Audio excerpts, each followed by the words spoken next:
Blog Talk Radio. All aboard! The Clio Exchange Express is leaving the station.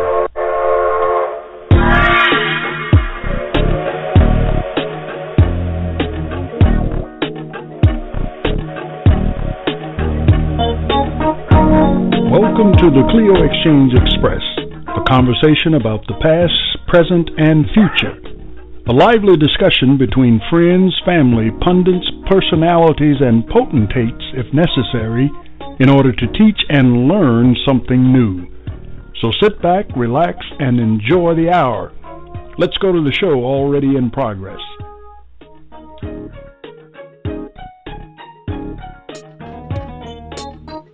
Well, hi there. Welcome on board the Clio Exchange Express. I'm one of your hosts again, Lou Phillips, and we're heading out on another life journey. It's a journey that will educate, inform, and inspire. Well, as usual, I'm joined on this journey by my co-conductors, George Chandler in London, and Rudy Rollins, who's still out in that desert oasis of Las Vegas. How goes it, George? It's going fine here in London, and I'm wondering if Rudy's going to make it tonight, Phil, because sometimes he scares me. But let's just hope he makes it. Hold the game, man. Hold the game. Hey, man, what's going on, y'all? Oh, there he is. Hey, I'm here. You made it. Here. Hey, man, I got some exciting news for you about me, man. Remember last time I was a little late because they got my shoes? Yeah. Well, now I've been called Mr. LVN. Uh-oh, what does that mean, Rudy? I didn't think you would ask. It's me living very nice. Whoa! I got shoes, I got cars, and, you know, I got the other stuff too, but I can't talk about that. But I'm good. Oh, don't talk about that. We ready for the ride, man? We're ready for the ride, Rudy. Let's go aboard. I'm here. All right, brother. Well, you know we couldn't leave without you. And I held back. Go ahead. No, I'm saying being in Vegas is tough, man. The boys took my shoes, man. I had to get my A game up, man. I got you. Well, you got your A game on now for sure. You got it on now for sure. That's right. I'm ready for the ride. Okay, well, listen, before we get moving, we held back a couple of things for you, and one of which is to ask you a very important question. Mm-hmm. So let's take a moment and the two of you think about this. On your way home, you take a right and three lefts. Then you see two men wearing a mask. Who are they? You want me to say it again? I have no idea. Cuckoo, Fred, and Ollie. Aha. No, it's the umpire and the catcher. Get it? All right, two lefts. I like it. You like that? How about you, George? Listen, you got anything? I've got an elephant joke. Oh, okay. So they say elephants never forget, and I began to ask myself, why do elephants never forget? Because nobody ever tells them anything. That's another British joke. Oh yeah. And what do you call an elephant in a phone box? In a tight fit. Yeah. What do you call an elephant in a phone box? Tight. I'll tell you. Stuck. If you see all right. I think we've just about broken the laugh meter on our comedy routine. What do you guys think? I think it's time for us to move on, don't you? Yes, sir. All right, move right along. All right. Got somebody special tonight. Yes, we do. So let's get a little closer to meeting who that special somebody is. Now, before I introduce him, let me tell the listening audience that we'd like for you to participate in the discussion, and you can do it by calling us at 646-716-7070, or you can call in toll-free at 855-414-6521. Again, you can reach out to us and join in on the conversation, and that'll be beginning at 7:25 by calling 646-716-7070 or toll free at 855-414-6521. Well, without further delay, let me introduce to you, ladies and gentlemen, someone that will come into the conversation with a great deal of information about things that you've probably always wondered about, the doo-wop era and some of the best-known artists that you can think of now. He was there in the midst of all of that. He has spent the past 5 decades or so in the music business as a professional singer, among other roles. His first hit was logged in 1957, when at the age of 17, he was part of a Brooklyn-based group named the VELOURS, a uniquely talented group that signed with a fledgling Brooklyn label named Onyx Records. That journey lasted about 2 years and produced a number of recordings that are now part of music history associated with that era of doo-wop singers. Ladies and gentlemen, please welcome to the conversation our friend and someone I consider to be a living legend because of the trail that he has blazed. Ladies and gentlemen, please welcome Mr. John Cheatdom. Hello, John. How are you tonight, brother? Hi. Hey, John. Hi. How you guys? How you feeling? Good, Real man. good. Outstanding, Yeah. man. We're just so grateful, John, that you've taken the time to spend a little time with us today so that we might get a glimpse at and share with our listening audience that rich history of yours. Oh, yeah, it was really wonderful. Really wonderful. You know, I mean, yep, sorry. No, go right What ahead. were you saying? I No, I was was just saying that we captured some of the information about you. At least I was privileged to hear it when we were with you a couple of years back at our annual reunion in London that was hosted by George, and Yeah. and I knew then that I'd look forward to an opportunity for you to just share that with a broader audience than those of us who were privileged to be there that day. But go ahead, you were Sure. about to say something. No, I was saying that the doo-wop era was such an amazing period of music, you know, because it was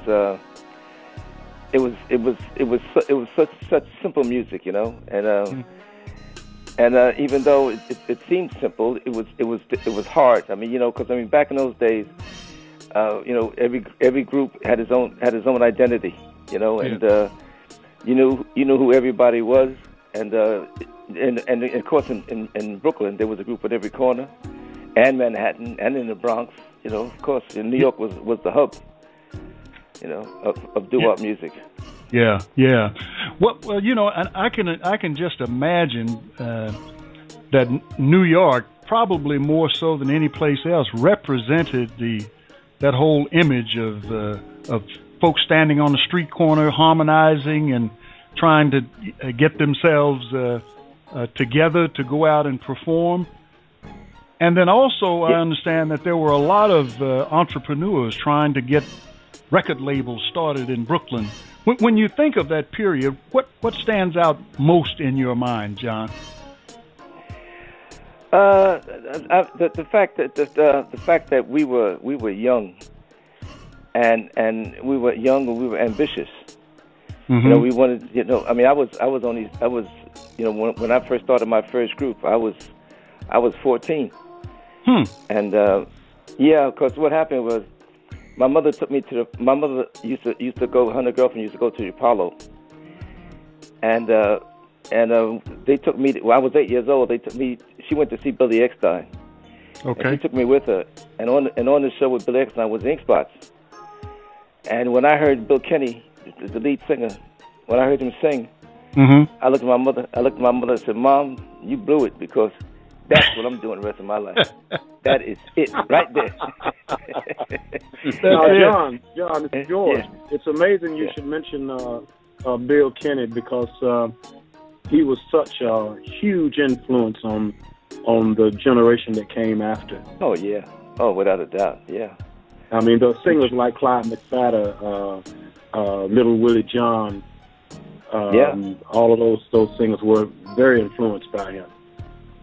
Oh yeah. I mean, it was and so what? So after I saw them, all I wanted to do was get me a group and started singing. So the first group I formed was in church. And my mother was dead set against that. I was the choir boy in my church. I went to First Day Zion Church in Brooklyn, which at that time was the largest black church in Brooklyn. And I was the head of the 4 choirs. We had 4 choirs. But the fact that I sang higher than all the girls, they put me in the senior choir. I was right, and so every Easter and every Mother's Day I used to do a solo. And the church was always packed. I mean, you're talking about 1,800 people. But those 2 days specifically. And I used to do a solo, and they used to pass around a briefcase, and I used to make about $600-700. What? Wow. Yeah. So John, so the group that you formed while you were part of the choir and everything, was it a gospel group or was it a secular? No, secular. Okay. It was a secular group. We call ourselves the Troubadours. And we went to I want to say one thing about the church right quick. Okay. When I was in the choir till I was about 12. I told my mother, I said, listen, I said, my voice is about to change, Mama. I'm going to have to stop singing the choir. And she came about that moment, she says, can you do one more year? Just one more year. I mean, it was crazy money, Because it's so funny, because Mother's Day, you got 1,800 people in the church. Father's Day, you got about 10, Oh, okay. So Mom, never important. So Mom was encouraging you to bring in the cash. Yeah. And fun. And when I went to boys' high school, and Freddie Williams from the Ink Spots, his son was in my class. Yeah, and his father wanted to start a group called the Young Ink Spots. So he asked me if I could join this group. So I said, we have to call my mother, And he called my mother. My mother said, "You must be joking. My son ain't doing nothing like that. He's staying right there in school, So yeah. So they took Romy Ramus, who became our lead singer. His brother was the lead singer before. He was Arthur. He was a sensational singer. And he went and joined. He joined the original group, and he sang with them for about 50 years. He moved. Wow. He went straight to L.A. His name was Arthur Ramus, and he stayed with them for about 50 years. Okay, about what year was that when you guys were doing all of this, John? 53. Like in the 54. mid-50s. Okay. Yeah. Now, how did you get yourself showcased? Well, we used to do talent shows. Okay. They used to do talent shows in all the churches around Brooklyn, and we sent to all of them. And we went to the Apollo amateur hour, and the night we were on, it was the last appearance of Nat King Cole at the Apollo. At the Apollo. And we won. And we won. Right. We sang a song by the Crickets called Your Love. The group called the Crickets, Dean Ball and the Crickets, called Your Love, and we won. And the first prize was $15, right? So there was a group. There was a group called the Dreams from Harlem, who were very popular in Harlem. They had a record out called Darlene, and they was in the bar next door, and they said, "Listen, is it time for amateur hour? Let's go over there and make $15, because they knew they were going to win." They came in and started singing Darlene with this high voice. Yeah. So they won. So they said, "Look, you guys take second prize, right? Because these are local guys, they got to win." So we got $10, right? But I got a chance to stand next to Nat Cole, Nat King Cole, which was amazing. How about that? My goodness. Yeah, truly amazing. George, you got something? Yes, I was going to ask him about when the VELOURS got together, and how did you get your record deal? And how was that a a high point or a low point getting the record deal? No, they had auditions at the Apollo for groups, and we went over there and we auditioned. And Tommy Smalls, who was the mayor of Harlem, and he was called Dr. Jive on the radio. He had the biggest radio station, and he came down and he heard us and he said, "Look, I want to sign you guys up." So he signed us to. We got signed to Onyx Records, and he was our manager. So every time we record a record, it went straight to number one, you know. But which is really good, you know. It was an amazing time for us. Yeah, that's a quick transition from 1953 starting to pull together, and then here you are in 1955, 56, and you putting out hit records. That's wonderful. Yeah, but the thing about it, back in those days when you played on shows, you never did more because there was always 8 or 9 acts on the show. You never did more than 4 or 5 songs, and we never really put an act together until we went on our first tour, and that was in '57 when I finished, 56. I finished high school. I graduated in June, and we went on the road with Ray Charles. Our first national tour with Ray Charles and Bo Diddley and one of these big Southern shows, and we were able to do 40 minutes on a show like that, you know, and we got a chance to really put an act together, which was amazing. And then we were working with the Moonglows, and they taught us everything. I mean, because you couldn't have better teachers than Harvey Fuqua and Bobby Lester. Yeah. They taught us. Yeah. No, go right ahead. They taught us everything. And they were masters of harmony too, weren't they? Oh yeah. Yeah. I mean, it was because they were rehearsing. They were rehearsing to record that new album. The one they did with 10 Commandments of Love and Penny Arcade, and they were rehearsing in the room. And we used to go in there and listen. And they say, "Look, see, you do the harmony like this, right?" Because there was only 4 of them.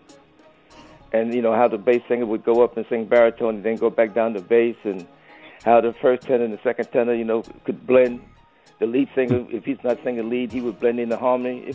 They just taught us everything. It was amazing. It was great for us. Great experience. Great education. And Harvey taught Donald how to be an arranger. Donald became a great arranger. Yeah, through Harvey Fuqua. Yeah. Hey John, this is Rudy. You know, you mentioned the Moonglows. I started singing when I was 12, and I was in my first group. And matter of fact, we used to sing your song back. Oh, can I come up tonight? Yeah. We couldn't. The only problem we couldn't make it work because without that bass, it just didn't work. We had the harmony. We had the harmony, but it wouldn't work without the bass. But when you speak of Harvey and the Moonglows, man, that was my training ground for the other notes that you didn't hear, because they sung them other notes and like nobody did, man. Yeah. But let me ask you something, man. How did I'm gonna ask you a question. When you started your first group, was it automatic chemistry, man, or did you shop around for a while before you found the right guys? No, we had to shop around. You know, we had guys in that all the time.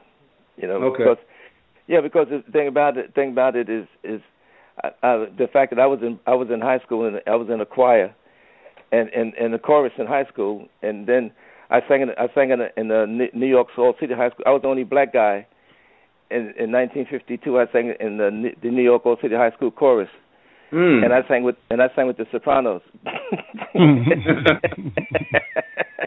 So what's this black guy doing singing with all them chicks? He's in the right place. Oh, that's great. Hey, John, let me ask a question, because I remember when I was, trying to get in the group, part of the protocol, man, you had to be cool, man. I mean, cool. You had to be cool, you had to look good, and you had to have a certain personality, and I was always the guy who had all of that. And so shopping around was, then you make the harmony. It just so happened we had to find the right guys, and I was just wondering about yourself when you started out like that, man. Was that part of your protocol, being cool and the look and all of that, or was just singing? Yeah, I mean, I think, and the good thing about it is there were so many good groups around at the same time. You had the Heartbeats, and then another thing that we didn't know, right, until we started traveling. I mean, you go to Chicago, you had the Dells, you had the Dells, you had the Flamingos, you had Otis Williams and the Charms, Jerry Butler and the Impressions. I mean, you had all these groups coming out of Chicago, coming to New York, and we was working on the shows with them, you know. So we had to be, you know, the Spaniels. Oh my God, you know, we had to be. Oh yeah. We had to be ready. We had to be ready. And you know, and my favorite group of all time was the Five Keys. To me, they were just perfect. They had 2 lead singers. Well, the Moonglows had 2 lead singers too, but the Five Keys had 2 lead singers, and they had 3 guys in the harmony, and their harmony was just perfect. I mean, just perfect. You know? I mean, it was amazing. Boy, those were challenging times for groups like yours, John, as well as the others. But you guys were having such a wonderful time. And I heard George bringing on a question there that we're going to ask just in a few minutes. Okay, John, hang on just a second. Okay. Good. Clio Exchange Express and the Underground Railroad tour is leaving the station. Next up, Milton, Wisconsin, and the Milton House Hotel. The Milton House was constructed by Underground Railroad conductor and Wisconsin pioneer Joseph Goodrich. The unusual grout house with its hexagonal 3-story tower served as a local inn and the Goodrich family residence. In 1838, Joseph Goodrich organized a party of fellow Seventh-day Baptists who traveled westward to Wisconsin to file a claim for unsettled land. The group built a log cabin and surveyed the land for the town that would become Milton. Goodrich added on to the log cabin and built a frame structure that became the first Milton House Hotel. According to oral tradition, fugitive slaves would enter the log cabin approximately 10 feet from the rear of the Milton House Inn and then enter a trap door where they would walk through a tunnel that led to the basement of the inn where the Goodrich family provided food and shelter. The Wisconsin State Journal wrote of Goodrich after his death in 1867. He was an uncompromising friend and advocate of the cause of temperance and of human rights. The poor and the oppressed were received by him as a legacy of the Lord. The Milton House is located at 18 South Janesville Street in Milton, Wisconsin. It's open to the public daily.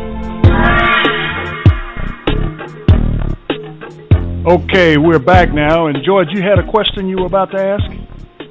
Yes, I was going to ask John, during this time of the success of the VELOURS was also the beginning of the civil rights movement. And you spoke about how you traveled around the United States, and I thought maybe you'd like to talk about that and how you stayed, where you ate. Yeah. I tell you, it was. I mean, working in the South was rough. For us coming from New York was a culture change. My folks came from West Virginia, and West Virginia had segregation, but it wasn't as bad as I had never seen it like it was further down the South. I mean, when we joined the Ray Charles tour, we went straight to. I think our first gig was in Greensboro, North Carolina, and the band was setting up in this auditorium, and they were setting up the instruments up facing the wall, and the way the stage was set, the one side of the stage was open, it was open with seats on it like an auditorium, and on the back side it was like a dance hall. So the band was setting up to the stage. So I asked the guys, I said, "Why are you setting up like that?" They said, "Well, we play to the wall. We sing to you guys. You be singing to the wall, and then when you finish singing your songs, you bow. First you bow to the right, where the white people sitting. You bow to the white people first, and then you turn to the other side and bow to the black people, right?" And that was a strange thing. Getting used to doing that, singing to the wall, boy. I tell you, that was incredible. That was incredible. And what about hotel accommodations? Well, we used to stay in people's houses. The only hotel that we stayed in, A.G. Gaston had even back then he had a motel in Atlanta, and Ray Charles and Mickey and Sylvia and most of the big stars stayed in the hotel, and we stayed we always stayed in people's houses. You know, they'd always have a house for us to stay in. You know, and the lady in the house would cook us dinner. She would cook us breakfast, dinner. But I mean, the breakfast they was cooking, she was cooking us grits with liver and all this. Have you got any bacon and eggs, man? when I used to all this kind. Right. So how long did you stay together? Did the group stay together, the VELOURS? We stayed together until, let me see, 56, to about 61. I see. Yeah, we split about 61. Yeah, and what happened? What caused it to break up? Well, the record stopped selling, and then the whole music scene changed. Okay. You know, rock and roll. Well, we were in the rock and roll period because we used to tour. We used to do all the Island Free shows in New York. Mm-hmm. And then even then, we were touring. The last tour that Ray Charles did with the Island Free Rock and Roll Show, which was the biggest one that they ever had, and that's one where Ray Charles got busted in Boston. Well, we were on that tour, and when we went to Connecticut, we were doing a TV show in Connecticut, Channel 8 in Connecticut. And when we got up there, we went in the front. They said, "Where y'all guys going?" We going in the front. No, you got to go around the back. No, this is Connecticut. In Connecticut, we had to go around the back to get into the studio in Connecticut. Couldn't believe it. You know, there was a lot of strange things happening. Well, Connecticut, and this is just an aside, has always been a haven for the Triple K. You know. So I can believe that. Now, during this period, as the group was transitioning, you guys didn't separate. You just changed your name, right? No. We broke up. Oh, okay. We broke up. Donald went to pharmacy school. I went back to Brooklyn College to get my teacher's degree, and Romy became an undertaker. He became an undertaker. Mm-hmm. And the only one actually stayed in the business was Richie. He stayed in the business. Pete went on the road. He became a road manager for what's her name, Nina Simone. Okay. And so when we reformed again, and how that happened was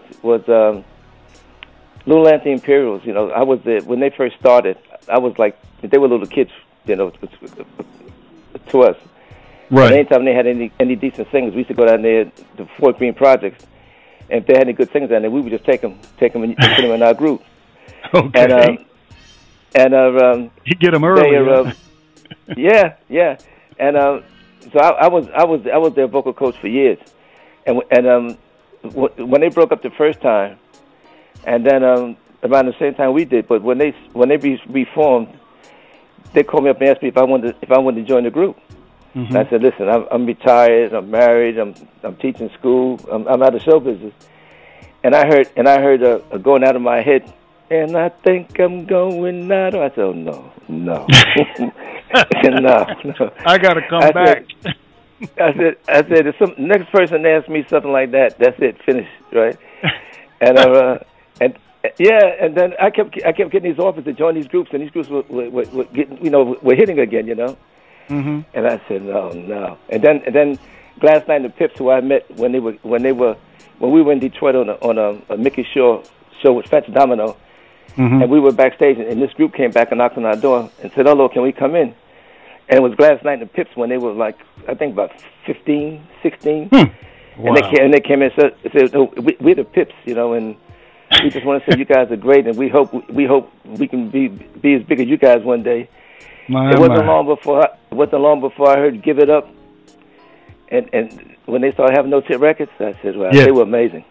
And we stayed friends up until now, you know. Mm-hmm. But of course, a few of them are past now. Yeah, we be very close. So where does the group The Fantastics fit in? Where does that? Okay, we were invited in 1967. We were invited. A guy named Bob Urey. Okay. He was taking groups over to England, and they asked us. They said, "Listen, you guys want to go to England?" I said, "Well, how long?" I said, "For about a month." I said, "Well, it's in the summertime, so I'm not in school. I'm not teaching school." So yeah. So we went over, and they said, "Well, how much they're paying?" They said they're paying $2,000 a week. Ooh. I said, $2,000 a week? I mean, the most I said, "Are you serious?" He said, "Yeah." So we signed a contract. Said, "No, this is going to be a joke, right?" Mm-hmm. So we went to England. So when we about 2 weeks before we were about to come over there, the guy he called me and said, "Listen, do you guys know any Temptation songs?" I said, "Yeah, we know a few." He said, "Well, learn Temptations because they're pretty big here." I said, "Well, we do Temptations numbers in our show anyway, of course." Mm-hmm. Mm-hmm. So when we got to Heathrow Airport, all these posters up there, "Welcome to Temptations," Oh, the Temptations here too. John Cheatdom, Jerome Ramos. I said, "Wait a minute, hold it." I said, Temptations. I mean, here I am, 5'8". Right. My belly is about as big as my height. I'm fat, And I said, "Where is there a Temptation fat like me? And as short as I am, you know what I mean?" Right. It was crazy. It doesn't work. So we had this guy. So we had the promoters, Roy Tempest, said, "What are you doing?" "Oh man, don't worry about it, man. This good promotion, good promotion." I said, "Listen, we ain't working for Temptation. That's out." He said, "Don't you do Temptation songs?" I said, "Yeah." He said, "Well, that's it, no problem." So the first night we performed it was a club called, it was a place called the California Ballroom in Dunstable, outside of London. Outside London, okay. Yeah, and it was called California Ballroom, and it was a queue, a mile-long line to get in the place. So the place was packed. So we went on stage, and those people standing with these Temptation albums, right? So I walked out on stage. I said, "Listen, as we're not the Temptations, but we'll give you Temptation music, right?" "Oh yeah, you want the Temptations?" I said, "Listen, all right." Anyway, we did the show, and it went down a storm, Mm-hmm. And so we met this promoter. His name, not promoter, he was a club owner named Peter Stringfellow. Oh yeah. He used to own some top clubs in London. Oh yeah. Well, he got his money from us. He got his start from us. Okay. Because he signed us up, and we signed with him, and they changed our name to the Fantastics. Okay. And we went back to New York, and you didn't go back to school, like that? No. We went back and told our wives, "Listen, we're going to England," because that's where the money is, right? But because I mean, it was incredible. I mean, the first week we did the first week. So when Roy Thomas came in and he gave us $2,000, right? He gave us $500 each. So we all went in our rooms and shut the door. So about a half an hour later, I didn't hear no knock on the door. So I rang Romy. I said, "Romy, anybody knock on your door about the money?" He said, "No." So ask Donald. So Donald, anybody knock on your door about the money? He said, "No." "No, we're gonna keep this money?" "Oh, listen." I mean, that was a lot of money back in them days. So I just threw the money all on the bed and just went to sleep. That's it. And we got paid every week $2,000. It was amazing. Yeah. My goodness. So we came back to and finished and sort out business, and we came back to England to stay. And they changed our name to the Fantastics. And this producer, his name was Tony McCauley. He was working with Roger Green and Roger Cook, who would work with the Drifters. Mm-hmm. And the Drifters was getting all those hits, and they had all these songs. So they said, "Listen, we got some songs. Maybe you guys, would like to do a few." Right. So we went in, and we recorded one of the songs called "Something Old, Something New," and it became a smash. That was in '76. It became a smash. Okay. 1972. Something old, something new. That's a beautiful title. And you know what, John? You're getting into a great story, but we've got a caller on the line who's calling in from Brooklyn, and it may be somebody you know. So let's get him on the line here.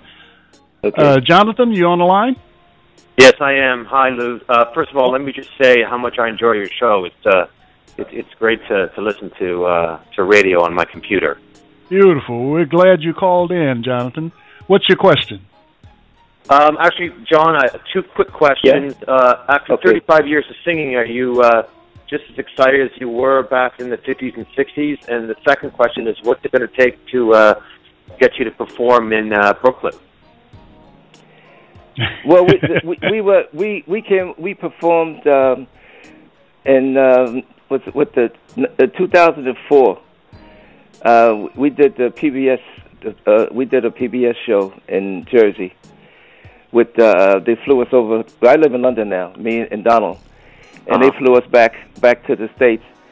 And we met it with Romy and Pete, because all the guys were still alive, right?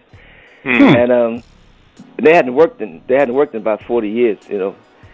And so we got together, and I said, listen, we got to get some uniforms, because we can't look like we haven't worked in years, right? So we went down and we got some uniforms, and then Pete says, listen, the only request I got is one thing, is I'm old now, right, and I don't want to rehearse. And I don't think we shouldn't have rehearsed, because we rehearsed enough when we would sing together. So I ain't forgot what I knew. Did you forget what you knew? I said no. All right, so we ain't gonna rehearse.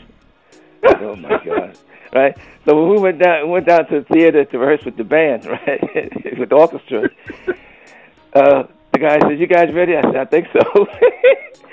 And as soon as they started, as soon as the music started, we just started singing. It was just like we never parted. It was amazing. Yeah. Because none of these guys ever sang with any other group. See, the only thing they had in their head is what they did with the VELOURS all those years ago. You know. So I guess. Yeah, I was just going to say, I don't know if Jonathan's still on the line or not, but it sounds like Jonathan, he'll come back there at the beck and call. We like that. We'd like to see you back in Brooklyn for sure. Yeah, Jonathan. You know what? You know, there's a singer. His name is Julius Mason. He was in school with me. Uh-huh. And when we broke up, years later, he started a group of VELOURS with our bass singer Charles Murphy, because Charles didn't come to England with us. He stayed in New York, and they worked together for a long time until Charles got killed. He got robbed. He tried to rob me one night coming from a gig, and he got killed. Mm-hmm. And they were working a lot in New York, you know. But now there's very few doo-wop shows anymore. That's for sure. I think Ronnie I died, and he used to do a lot of rock and roll shows. It's a shame, really. Yeah. You know. Yeah. But, and I see Benny King is still doing some of those kind of shows as well. Well, Jonathan, thank you so much for calling. Thanks for having me, and thanks for all the good music, John. We really appreciate it. Thank you. Yeah, I was telling you about Peter Stringfellow. Well, he sold us when we got our hit record to one of the greatest agents, managers of all time, Howard Davidson, who was the manager of Frank Sinatra. Pete Stringfellow sold us to Howard Davidson, and Howard Davidson said, "Listen, you guys, you're working with me now. You know, you're only going to do big shows." So the first thing he did, he put us on the last European tour of Diana Ross and the Supremes before she went solo. That was the year Martin Luther King died, and working with them was just a sensation. I mean, she blew my mind every night. I just couldn't believe that little skinny girl could be so sensational. She was amazing. So she could really sing, huh? Or entertain. Yeah. Well, that's the name. That's the bottom line, entertainment. Yeah, but that's what it's all about. You know, entertainment. Right. And she's amazing. And then they put us on tours with Frankie Valli, 4 seasons. We did 2 tours with them. I mean, it was a great time with Howard Davidson. You know, that was really good. But then we broke up in '76. The Fantastics. Okay, so your transition from New York to London was a bit different than your transition from New York to the South with Ray Charles and company, right? Yeah, it's a little more successful, you know, less distressing. Yeah, no more singing to the wall. Yeah. But Rudy, you got a question? No, I'm enjoying this history lesson, man. There's a lot I don't know about the VELOURS because they were before me. You know, I was still a kid trying to sing when they came out. But John, one question I want to go back and ask you, man, because one of my favorite tenors was Tracy Lord. Was he a natural tenor or was he a falsetto, man? That was always a question. He was both. He was both. He had a high voice, but he also had a great falsetto. Okay, what happened? Well, what happened? He was in the original Little Anthony and the Imperials, right? Because the original group was Anthony, Ernest, Nate was the bass singer, Tracy Lord, and Clarence Collins. Clarence Collins and Ernest and Anthony are still working together now. Right. So I spoke to them. I spoke to them about 3 weeks ago, and they had just done a show in New York. They're still working together. But when the group broke up, when they reformed to do Going Out My Head and all those, so when they asked me to join them, they didn't take Tracy and Nate back. They hired Sammy Strain. Sammy Strain joined them. Great singer. Who was one of the greatest entertainers, one of the nicest guys in history of show business, boy. Yeah. Sammy's just an amazing guy. I think I heard. All those years I was just going to say, I think I heard George's voice in the background. We dropped him there for a moment. George, you back? Yes, I'm back. I've been back now for about 5 minutes. Okay, you got a question? Okay. Can I say? Can I say one thing about George? Can I say one thing about George? Yeah. George was singing in a group called the Four Kents, right, with Rudy. And they came to London, and somebody said, "Look, there's a group coming over from Italy to try to take over you guys' position." And I went down to see them in a show, and they just blew my head off. I called the guys up. I said, "Listen, we're in trouble. I just saw a group called the Four Kents, and they will tear us apart. These guys can entertain." And the thing about it, we still had that American kind of, you know, I'm pretty on stage, you know, I'm dancing, I'm doing my choreography, but don't touch me, you know what I mean? Don't smile, you know what I mean? All that, and people going to fall asleep in front of you, you know what I mean? Yeah. When I saw George and them, they came out there, boy, they were smiling and jumping around, and George was the front man, and he was running around and singing the tables and stuff. I said, "Oh my God, this is some different stuff here, boy. It was amazing." and one thing I wanted in my lifetime, I wanted to sing in a group with George Chandler. I asked him one time, but he was busy. I never got a chance because he is tremendous. Well, that's great. That's great. John, did you know the other side of the story? There was 4 of us, but only 3 singers. He didn't know that story. Was Bass with the group? A couple of years ago. He didn't. He thought it was 4 people singing. Yeah, it did. Yeah. Well, listen. It was only 3 people singing. Well, listen, John. Before we go off on another trail, let me just ask you, with regards to performing in Europe for as long as you have, 30 plus years. What did you find as being the greatest challenge for an African American transitioning like that?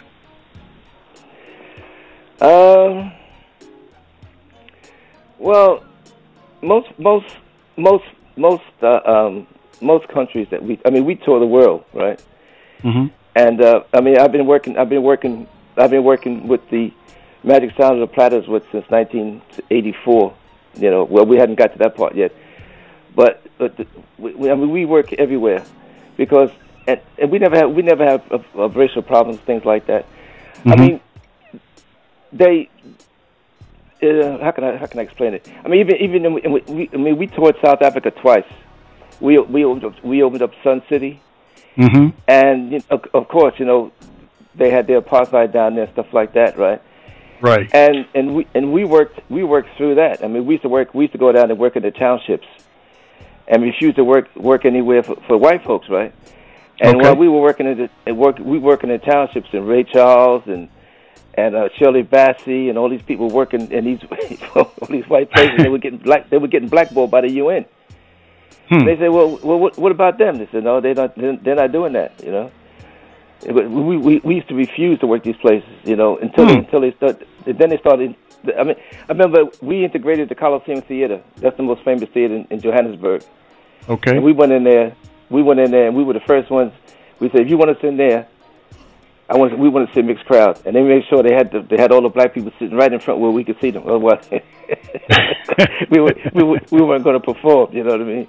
Yeah. I mean, that's you know, that's a story. One story I wanted to tell is I think I told you the other day when we were speaking that when we went down to do a tour, we did a tour for 6 months. We went down for the Yes Vote in '94, and we put together a band, 12-piece. We took 3 musicians from each of the South African tribes, the 3 Zulus, 3 Sutus, 3 Swana, 3 Betes, and put this band together. And these guys were really, really, really good, and they got better as the tour went on. But we couldn't get them out of South Africa, of course, because of the restraints they had back then. And about 6 years later, I get a phone call, and my wife said, "Oh, somebody wants Mr. John, so it must be one of your South African friends." So I got on the phone, and it was Bede, the bass player, and he said, "Oh, Mr. John, it's Bede." I said, "How you doing?" I said, "Where are you?" So I'm in London. So what are you doing in London? He said, "We're working with Paul Simon with the Graceland band." I said, "What?" and I just started crying. Wow. They got out. They made it. And these guys were so good. Yeah, they made it, you know, and they made a lot of money. What a great story. Now, when you were down there, were you there as the Fantastics or the Realistics?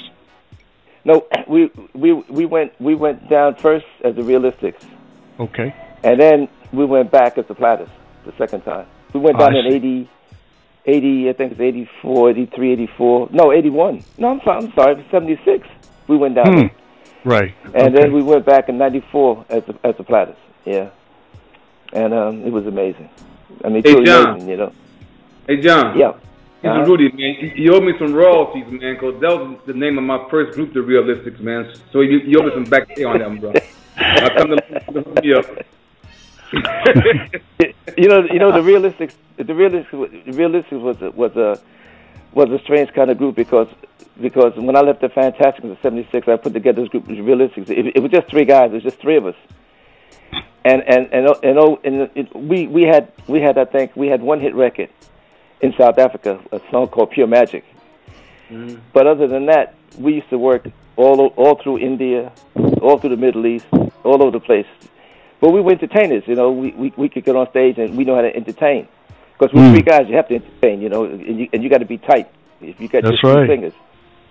Yeah, we stayed together for years, you know, until I joined, we put together this Platter group, you know, with Eric and the guys from the Imperials, which was great.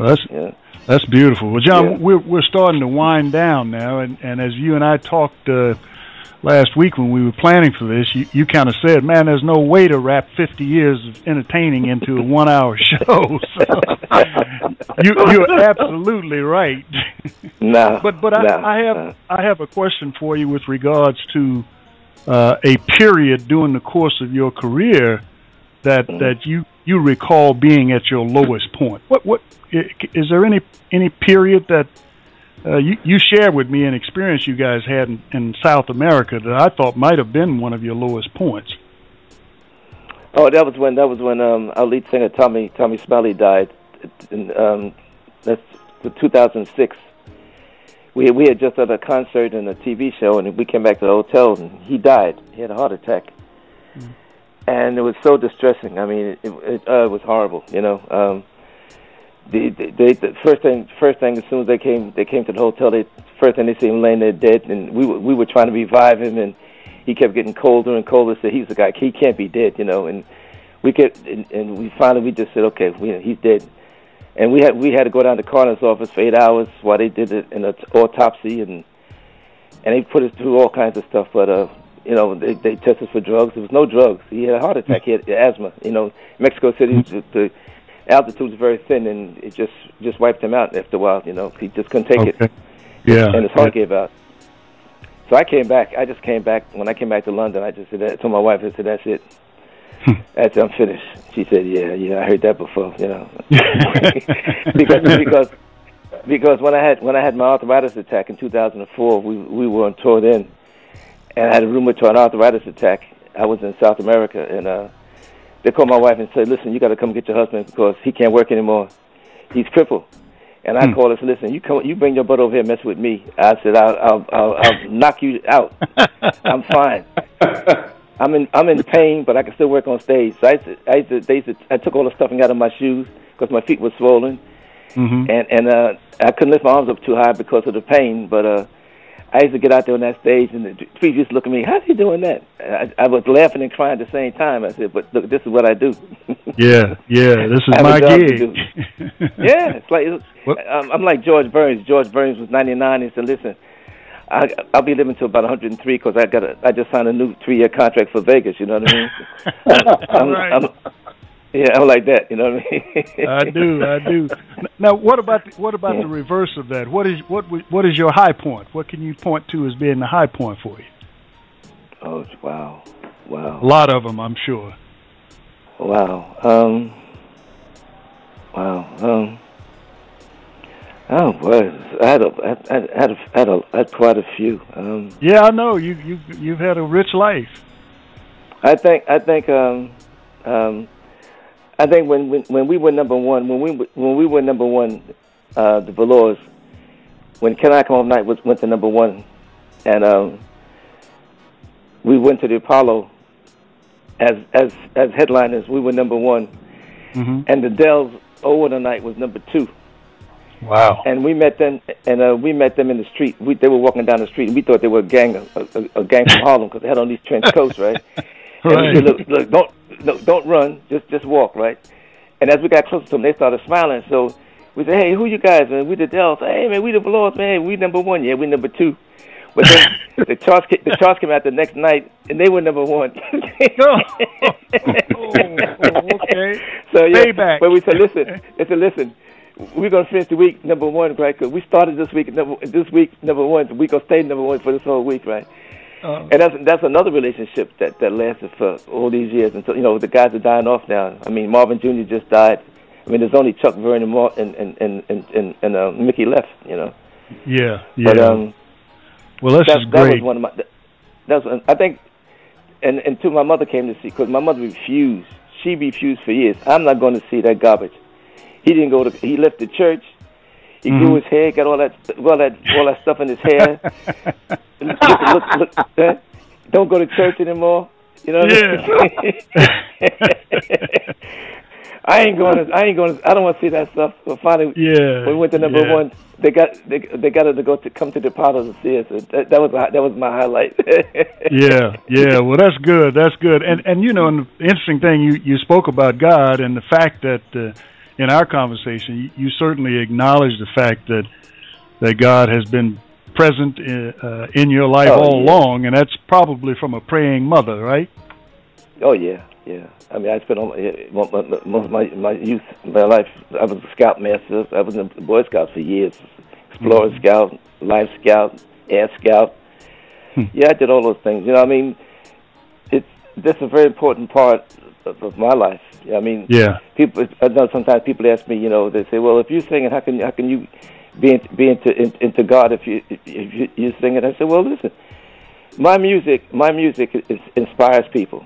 It's we're not saying anything that's derogatory. We just sing love music. You know, we just trying to make people happy. We're trying to bring happiness to people. You know, and I say, well, God is with me every day because all the countries that I travel around the world all these years, and you know, I'm 76 now, and my eyes are bad, and I still travel all the time. And I said, well, if I didn't have Him with me, I couldn't do this. You know? Yeah. So I've always felt that way. You know? Well, that's beautiful. Well, that's a wonderful place for us to really start to wrap it up. And I tell you, John, on behalf of my fellow conductors and the listening audience, I'm sure they've enjoyed this as well. I want to thank you for taking the time again, for giving us an opportunity to enjoy listening to you recount what is to me a tremendously colorful life. And, and I want you to get I want you to give my sincere regards to Marshall Thompson, please, because I haven't seen him since the Charlotte stopped touring Europe. Okay. And he's a great friend and really a tremendous guy. You know, just give my regards, please. I sure will. And I tell you, man, and I'm sure my cohorts agree with me, it's been a wonderful life stop for all of us, right, guys? Yes, sir. It certainly has. And John, I pray that God will continue to fill your life with His grace and mercy, and give you all the very best that He has to offer. Thank you very much. Thank you. Okay. And you guys stay cool, and I hope to see you guys soon. Yes, sir. Okay, buddy. Yes, sir. All right. God bless you. Care. Thank you. Yes, sir. Okay, the conductor is telling us it's time to move on. We hope you've enjoyed the show. Let us know by sending an email to info@clioexchange-express.com. That's info@clioexchange-express.com. Until next time, we wish you peace of mind, love from the heart, and happiness you cannot explain.